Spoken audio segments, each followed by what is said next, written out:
Belki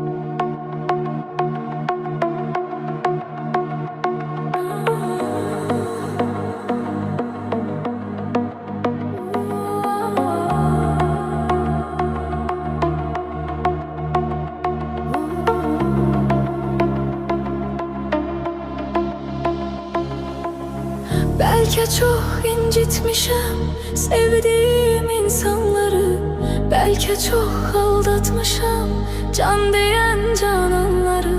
Sonda görmezden gelip ettiğim noksanları, var ümidim affedersen sen beni.